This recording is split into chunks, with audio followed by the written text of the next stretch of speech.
So this is a northern species, and Northeast Ohio is probably at the southern part of its range, but you know, we've had all this weird weather up in Canada, so people are putting forth ideas about what might be happening here, that maybe the weather patterns have pushed them down. Some folks have mentioned the wildfires in Canada that may have affected them and pushed them this way. Maybe they snuck in here last year and laid a whole bunch of eggs. We don't know. So this is going to be interesting. It's kind of exciting to be part of this invasion, to kind of see it as it's happening and to see what will happen with it in the future. Maybe one of our job parks will be protecting this species if it establishes a population here. I mean, it happened with the lily pad forktail. Why couldn't it happen with this species as well? But we won't know. It'll take 5 years. It'll take 10 years or more before we kind of understand what happens with this. Maybe this year's just a fluke. I don't know. Nobody knows at this point. But it's really, really cool to be part of this. That now our Jogga Park is part of it, because I found them in our parks. That was my one big goal. And when I leave here, I'm going to go check the ponds around to see if they're flying. So anyway, so this officially is the end now, but I just wanted to stress the importance of protecting wetland habitat. I mean, that's the most biologically diverse habitat of any habitat that we have here. We've lost so much of it due to, you know, human activities and things like that, and so we're really, really, really lucky at Jogga Park District that we're protecting some of these places, and you can see what kinds of critters will utilize these areas if we do that. So thank you so much for listening, and have a good day. Any questions or anything about any of this? I have one. Yes. If they're invading, and there's that many of them, will they mate with other species? Dragonflies, other than the river cruisers, are not known to hybridize, Okay. so these won't. I did notice some interesting behaviors. I noticed they've been harassing other dragonflies. I have not seen any mating. Most of the ones I think I've seen are males, so there's folks out there now as we speak that are looking for females, that are looking for mating behavior, laying eggs, so we'll see what's to come with that. Thank you. Yep. Linda, how difficult is it to find a nymph in the water? What's the timing of that to look for those? So nymphs you can pretty much find in the water anytime. And they're harder to find in the more specialized habitats. But if you go to any pond and take a dip net, go to a vernal pool, a pond, and run your net through the vegetation, through some of the muck, you're going to pull them out. I mean, kids love to find them on our pond programs that we do. That's one of the favorite. Oh, look, it's a big spider. I'm like, no, how many legs does it have? Yeah. So anyway, it's a good one for kids to see in ponds because they're pretty common to pull them out. Specialized areas, a little bit more difficult, unless you know where to look. Yeah.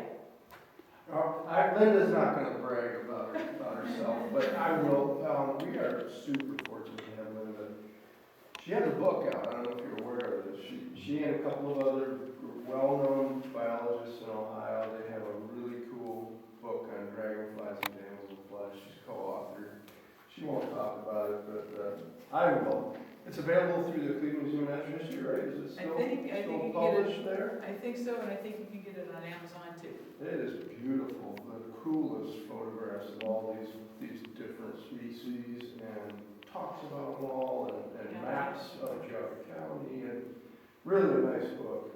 And one question, Linda, what good are these animals anyway? Like people ask me that all the time about fish or other things. So what? So they are predators in all stages of their life. So I raised 2 dragonflies from eggs. I had to feed them for about 10 months. They ate all kinds of aquatic invertebrates. I was never so happy to find mosquito larvae in my bird bath because they loved it. So both as the nymph and the adult, they are predators. They're eating all the nasty deer flies, mosquitoes, mosquitoes, both in the aquatic and the winged form. They also eat each other. And then they provide a food source for all kinds of other animals, birds. How many times have you walked around a pond, you'll see a dragonfly newly emerged, fly up out of the vegetation, only to be snapped up by the phoebe, the kingbird, the cedar waxwing. So, great food source for birds and things like that. The aquatic nymphs, I know ducks have, that's the kind of stuff that they're eating at. The dabblers, when they're got their butts up in the air and their heads under the water, they're probably eating dragonfly nymphs and things like that. So they're an important part of the food web, and boy, if you take insects out of that food web, basically we're doomed. Yeah. Linda, you mentioned, sorry. Yeah, no, yeah, you have, Oh, Linda, you mentioned lifespan, that they live for several days to maybe a month. yeah, Some of them are migratory. yeah. How long, any idea how long some of the migratory ones live? So, yeah, I'm picturing the migratory life cycle thing in my head, and I can't recall it. So some dragonflies migrate. The ones that we get here early in the spring are ones that come up from farther south. They lay their eggs, and then nymphs from the previous year, or if they can get it done in 1 year, they will emerge during the summer. Then the ones that are alive later in the summer will head south, and I don't know if they mate and lay their eggs, or if they've done that here and then they go, so I need to review my life cycle. But it's probably a year or so. Yeah. Yeah, my question was related to that, so when do you start your surveys for the adults, and do you typically wrap up? So, yeah, well, A week, month? well, we have two different climates in Ohio. There's the climate below the turnpike, and then there's the climate in northeast Ohio.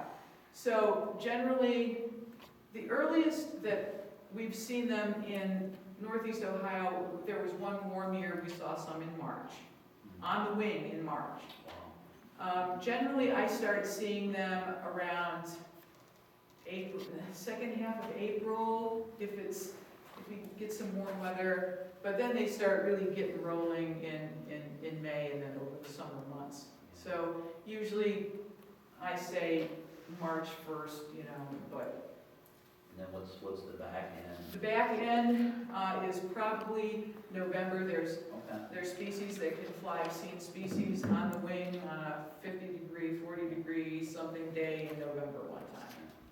So, yeah. And there's people in the Odonata Society that keep track of these early dates and late dates, so we're in that ballpark. Thank you, Linda. That was awesome. Thank you, everybody.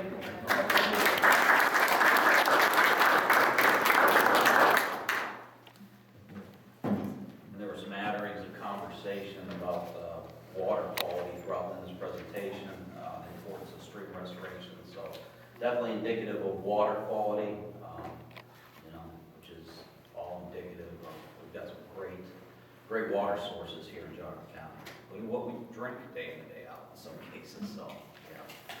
Very important habitats and ecosystems, and we're fortunate to protect many of them across 10,000 acres. Thank you, Linda, that was awesome. Just a few accomplishments really quick for the month of May. Joplin Park District was pleased to break a participation record with this year's 28th annual nature writing contest. We drew 222 poetry and prose entries over all age categories by its Earth Day deadline. Thanks are due to the Foundation for Joplin Parks for sponsoring significantly improved prize amounts this year. Writing contest winners' names and works are currently published on our website under news and updates.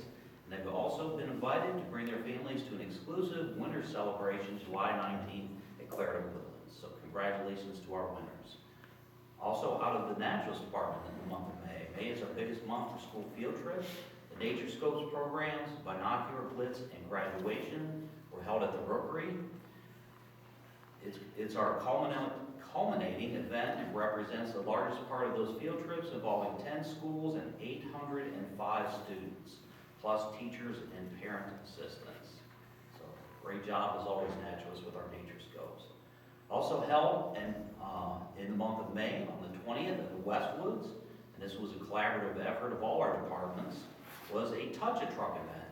It was new this year. It was an instant success with 803 attending. The event required a collaborative effort of all three operations departments, construction, natural resource management, and rangers, as all kinds of parked vehicles and equipment were put on display for hands-on interaction with the public. Next up, as is typical this time of year, boat borrowing at Headwaters Park and High Ropes Course